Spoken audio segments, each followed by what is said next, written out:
उर्दू बोलन वाली कुड़िए, उर्दू बोलन वाली कुड़िए तू की जाने।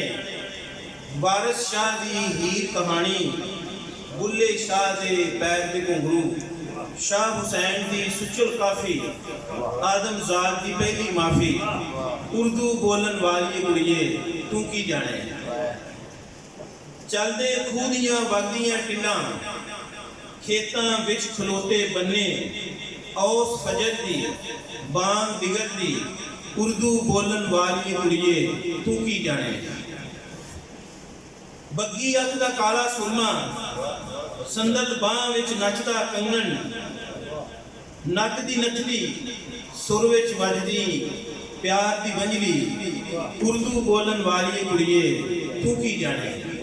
ये पंजाबी का वसेब है जिहड़ा कि पंजाबी शायरां ने अपने अदब दे विच महफूज कर दिता है। उर्दू बोलन वाली कुड़िए तू की जाने। फजरां दे विच लिड़की लस्सी, फजरां दे विच लिड़की लस्सी, लस्सी दे विच तरदा मक्खन। शिखर दोपहरे पकदी रोटी, अंब दी फाड़ी विच तंदूर दे भुनिया बैंगन। गुड़ गुड़ करदा शाम दा हुक्का, वेड़े दे विच गिड़दा नलका।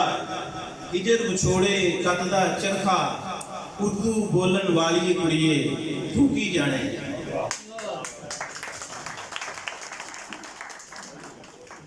मैं दावत देंगा जनाब डॉक्टर एहसानुल्लाह ताहर साहब नूं ते डॉक्टर अकबर गाजी साहब नूं कि वो अज दे इस इकट्ठ दे दुला जनाब हसनैन पट्टी साहब के सिर के उत्ते पग पहन।